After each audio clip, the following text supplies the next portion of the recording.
విక్కీ కౌశల్ చావా సినిమాతో తన కెరీర్లోనే బిగ్గెస్ట్ హిట్ని అందుకున్నారు. ఈ మూవీ 20 రోజులు గడిచినా కూడా సూపర్ స్ట్రాంగ్ కలెక్షన్స్తో ముందుకు వెళ్తుంది.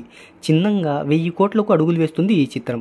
ఈ మూవీ 23వ రోజు కలెక్షన్ల వివరాల్లోకి వెళ్ళబోయే ముందు ఒక చిన్న రిక్వెస్ట్, మన ఛానల్లోని వీడియోస్ చూసి నచ్చితే సబ్స్క్రైబ్ చేసి లైక్ కొట్టి షేర్ చేయండి.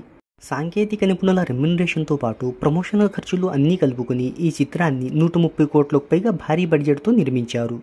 ఈ మూవీ రిలీజ్ అయిన రోజు నుంచి నేటి వరకు ఏదో ఒక రికార్డ్స్ని క్రాస్ చేస్తూ వెళ్తుంది. తొలి వారంలో 220 కోట్లు, రెండో వారంలో 182 కోట్లు, మూడో వారంలో 87 కోట్లను రాబట్టింది.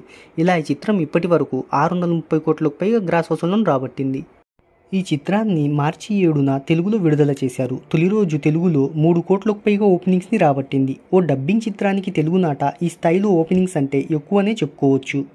ఈ చిత్రాన్ని తొలి రోజుతో పోలిస్తే రెండో రోజు శనివారం తెలుగులో కలెక్షన్స్ మరింతగా పెరిగాయి. రెండవ రోజు 3.5 కోట్ల గ్రాస్ను రాబట్టింది.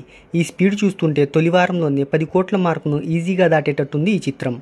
ఈ మూవీ 22వ రోజు అంటే వర్కింగ్ డేలో శుక్రవారం 9 కోట్లను రాబట్టింది. ఇక 23వ రోజు శనివారం వీకెండ్ కావడంతో 18 కోట్లను రాబట్టింది. దీంట్లో హిందీ నుంచి 14.5 కోట్లు, తెలుగు నుంచి 3.5 కోట్ల గ్రాస్ను తెచ్చింది.